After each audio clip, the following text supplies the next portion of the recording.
I am going to start cooking while I chat, and I'll explain what I'm doing as I go. So I don't waste your time. I'm going to make a recipe from beginning to end for you all, which is Captain's chicken.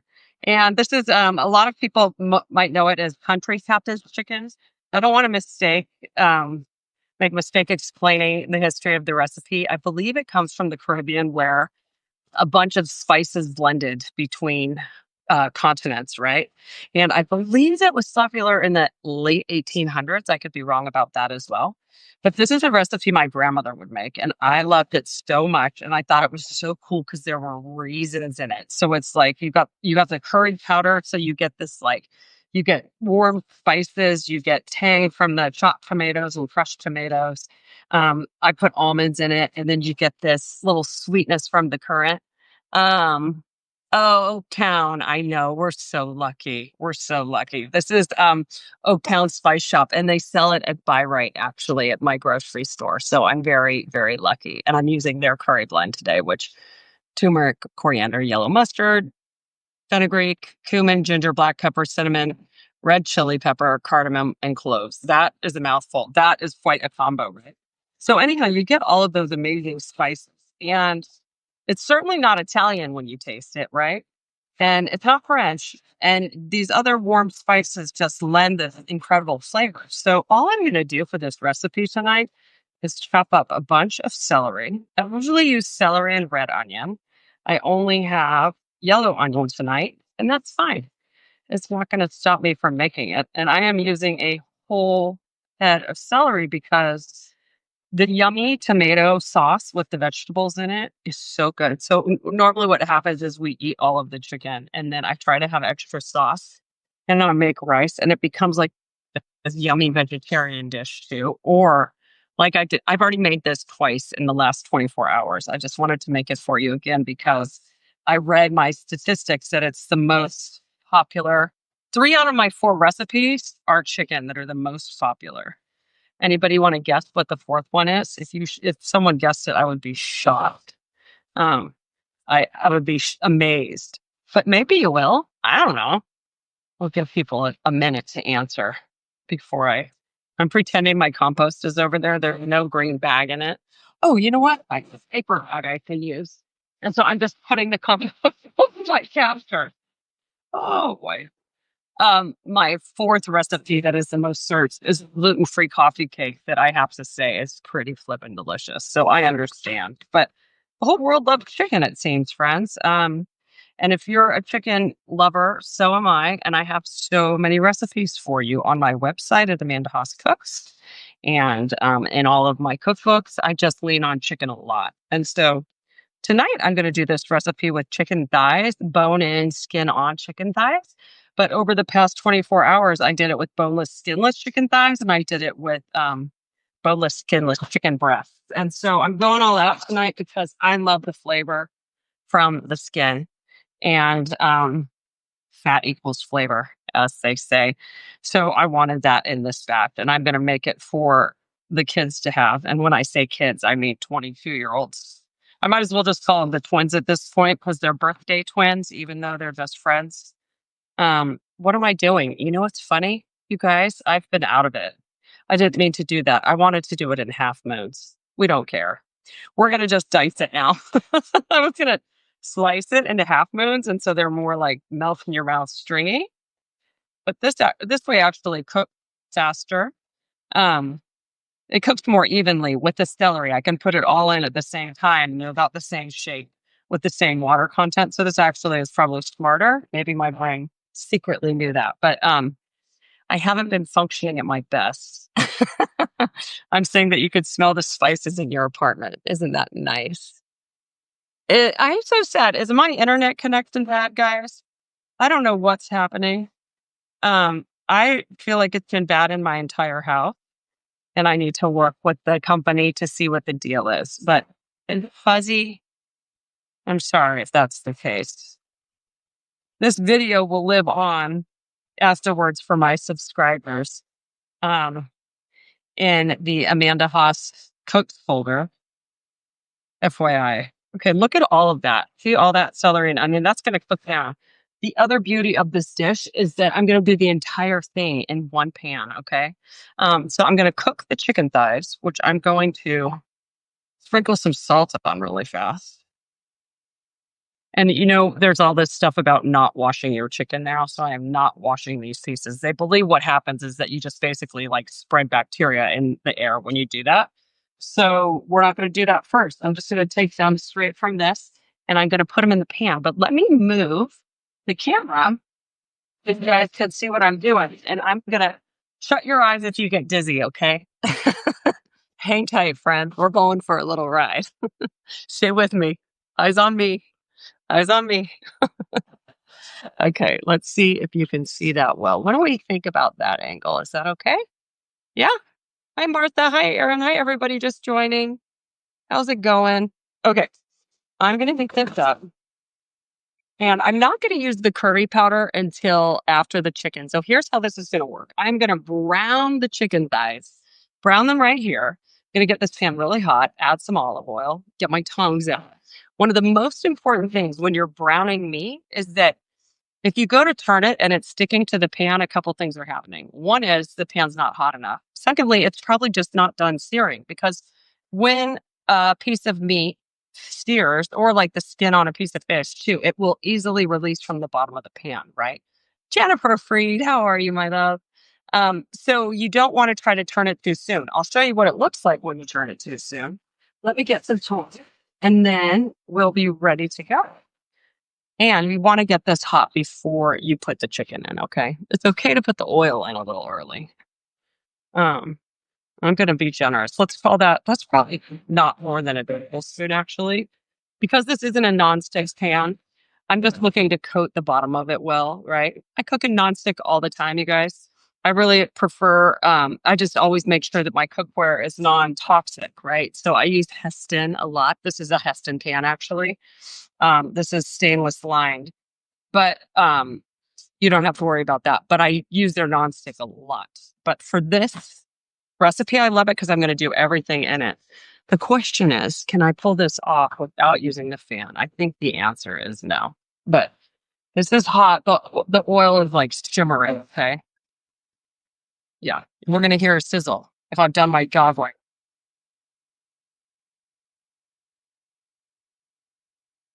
Sizzle. So I'm putting them inside down to start. And then I'm going to salt the back of them right now. The bottom. Hold on one step. Is that inside for the I don't believe it is. Okay. If any of you follow me on Instagram, I got some laughs today because I got a printer, a label maker, like a P-set, and I have been looking for mine. As we adjust to living with, as I adjust to living with two 22-year-olds, and so I label stains all over the house, like in the sink. I put do not, no dishes here, and then next to lights, I put turn me off. I have all of these flags around the house, and on the garbage, I put some too, like empty me. So I'm cracking up because this whole place is covered in labels. Couldn't help myself.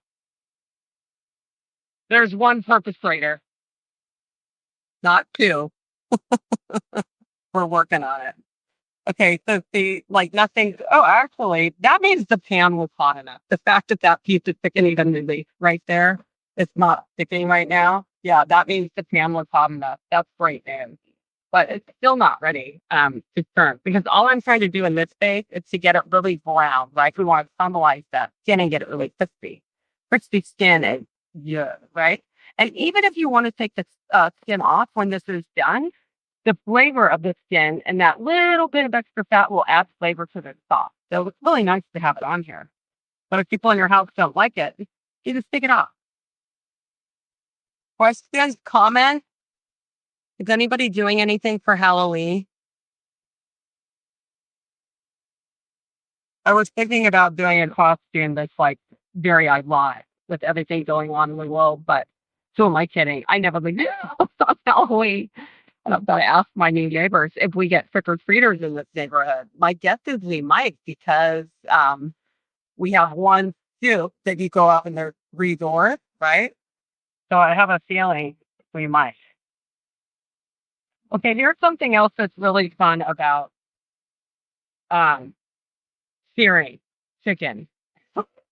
We want to get the skin really crispy because when you add liquid to it, like a braid with what I used to do, it's actually going to make the skin not so colored. It's going to soften it up a little bit. So you can get it really crispy. Oh, that sounds fun. I'm not hosting anything, so that's why I figure it'll be quiet here. My kids are going, well, one is not in town, the other will be at a party somewhere else. So I'm excited for them to have fun. But that's them both, and hopefully they can hear me. So, hi, Elizabeth Brooks. Nice to have you join us. I'm just making country captain chicken, a very old recipe that we are crediting to the Caribbean influence of spices. See how pretty that is? That's what we're going for. I'm going to teach you guys another trick right now that is controversial, okay? This pan, if things start to get too dark in the bottom of your pan, just put a little something there to cook on it. Isn't that crazy? People would tell me I'm crazy. But since I already put up the top part of this is going to create a little steam, and it actually kind of helps deflaze the bottom of the pan. So instead of burning, like those sugars from the skin were kind of burning the bottom, now I've got some aromatic cooking in that, and it's preventing the bottom of the pan from getting any darker. Pretty fun, right? That's definitely not a common thing. Kind of like adding water to your mushroom. I do that too, and I'm here to tell you, I love it. Okay, we're just gonna get this a little bit browner because we want these to be kind of cooked before we put them back in with the tomato sauce, right? So we're gonna take them out while we cook the rest of the vegetables. We're gonna add the curry powder and the fresh tomato, and then we're gonna add the chicken back in and let it do its thing. Let it go for its swim. I won't keep you on here for the 30 minutes while it finishes cooking. But I'll certainly come back and show you the finished product, right? Also, I noticed Substack is doing this really cool thing, I think, with AI, where once you finish filming and you exit it, it sends me clips and it knows what I've been talking about, and then it suggests tips to like put on YouTube. It's really wild. And it breaks up the video in sections for you. It's kind of crazy. I mean, I'm trying to find some silver lining in all this AI, right? I don't know. Okay. These look pretty good. If I had all the time in the world, I would let them go a little bit longer, but I don't want to bore you to death. So we're going to take them out. God, I love crispy chicken skin. Look at how beautiful that is. And then we're going to do something really stupid. I'm just carrying all my veggies over. Not my best move. I do dumb things all the time. Just do as I say and not as I do, right? Okay, so I'm not, what I would normally do is bring the cutting board over, but it's bigger than any surface area I have. So let's just duke them up, friends. Who am I trying for? Onions, celery on my hand. It's all good. Okay. Ta-da! Now, sorry, I just had to walk away to get the onion off of my hand. So let's crank this back up. When you sear chicken like that with a generous amount of oil in the pan, it tends to splatter, right? So I'm just trying to wipe down a little bit of the mess that I made so that the grease isn't everywhere. And now we can turn this up, okay? I'm going to add a little bit more salt. Have you guys seen my baby eggplant? What's our day? They've been sitting here for 7, 8, 9 days, and they're still okay. They're kind of remarkable. I'm going to turn them into a sauce of some sort. I just haven't decided what yet. So, how's everybody doing? How are you, Dave? How's Easy Rider? Let's see, what else do I need? I guess I can just use my palm. That's dirty a spatula even. You know how I hate the dishes. Especially since someone I know still has dishes in the sink from last night, and I'm refusing to move them. I'm pulling like the total parent move of all time. Although I had a friend whose dad used to put her dirty dishes in her bed. if she didn't clean them. That would teach him. Don't you think? Okay, that's a lot of celery and onion in here. I'm okay with it steaming because actually we want it to. We want it to cook out some of that liquid and get translucent and maybe even a little caramelized, right? And then I'll add the curry powder, a little more salt, and then nestle the chicken in there with tomatoes. Oh, let's talk about tomatoes. Okay. I'm a major fan of Chris Bianco. If anybody has ever been to Bianco, his pizzerias in Phoenix and now Los Angeles, he is legendary. And he has his own tomato brand. And it's kind of amazing. He grows San Marzano tomatoes, or does he import them?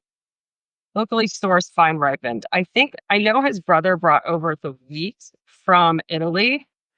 I'm reading the can as we talk about this to grow in northern Arizona to make their own pasta. But and I think for pizza, but I don't know if these are imported or if he grows them now in Arizona as well. He might. Anyhow, I love them. And they had diced. I love diced, but then they also had tomato sauce. I usually use crushed, which is kind of like a balance in these two textures. Like it's still kind of chunky. So I bought one of each because they didn't have. And we're just going to see how that works out for us. I think it's going to be fine. So these are sweating quite a bit. When they say let your onions sweat, this is what they mean. Just like giving off a lot of steam, letting go a lot of that liquid, right? Kind of fun. Friends, if you're just joining us, I'm making my most popular, my most requested chicken recipe on my website at Amanda Haas Cooks. It's Captain's Chicken, and it's something I've been making ever since I was old enough to start cooking on my own. I don't know. I started probably making this in high school, to be honest, because my grandmother would make it before that. My grandma Marty, my dad's mom. And it was a total favorite of mine when we'd go to her house. And so very nostalgic, but also very good for you and full of anti-inflammatory ingredients. She was on top of things. I'm going to get the curry powder. Oh, and the currants as well. The currants only need to go into the sauce for like 5 minutes at the end to plump up. They're so tiny that if you leave them in for the whole time, they get a little mushy. That's getting close. Wow, does that need salt, friends? You know what else it needs? It needs more olive oil for flavor. I'll be curious. I'm going to go back and look at my own recipe and see how much I tell you to add. I love to test myself, you know? Okay. Let's just mix this around a little bit more again. Okay. These aren't quite soft enough to want to add other ingredients to them.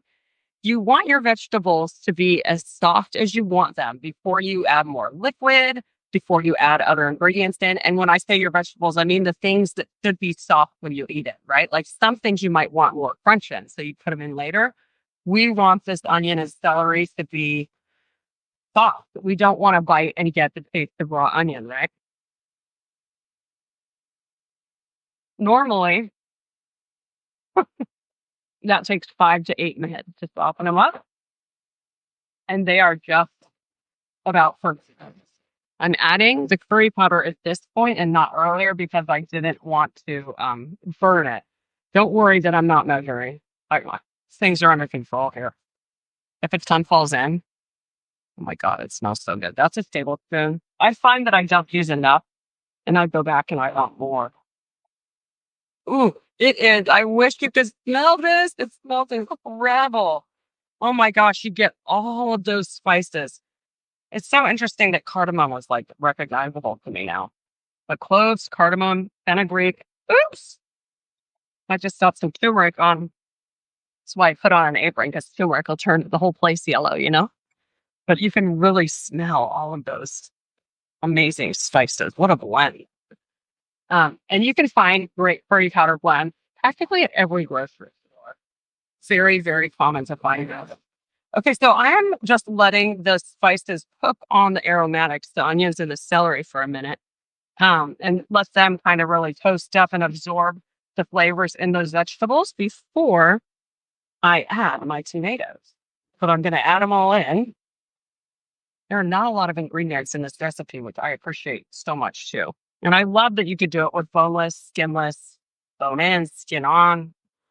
And it was written for, I think, like using a whole chicken cut into pieces, right? That's my favorite kind of braise when you just use the whole dang thing. Okay, so here we go. I'm gonna do the diced ones, and here's the sauce. The sauce I know that he adds a little chili flakes to it, so we'll see if it has a little extra kick. Oh my gosh, this is just absolutely one of my favorite dishes. Okay, I'm gonna teach you one more trick. I don't even know if it's a trick; it's a technique. Um, if you want the skin to stay really crispy on these, you don't have to nestle them all the way in. Okay, you could kind of just like put them on the surface. I'm probably going to bury them and let them swim because I want them to cook through more. All right. I'm not going to tell you what I normally do on, well, when there's no camera on me, what I would be doing right now. You guys can probably guess. It's not very good manners, but does it taste good? Okay, so I'm going to let them go for a little swim. But if you really wanted them to stay crispy on the top, you could just kind of leave them nestled like that and try not to get the sauce on it, right? Or cook them in the oven, bake them in the oven while the sauce is kind of doing its thing. And then just finish them off at the very last second in here. The skin will still stay really crispy. Okay. Part of the reason we bother browning them, even if they get soft again, is that you extract that fat out of the skin and it brings out all of the flavors, or it enhances the flavor of the sauce, right? Okay, so I'm going to put a lid on this and let it hang out for about 30 minutes since I didn't cook those chicken thighs very well or through much. And then I will come back and show you the finished product. Sound good? I think it sends you a reminder, right? It let you guys all know that I was cooking. So I'll probably do that again in 30 minutes or so. And thanks for hanging out with me. Okay, I'll catch you in a little bit. Bye.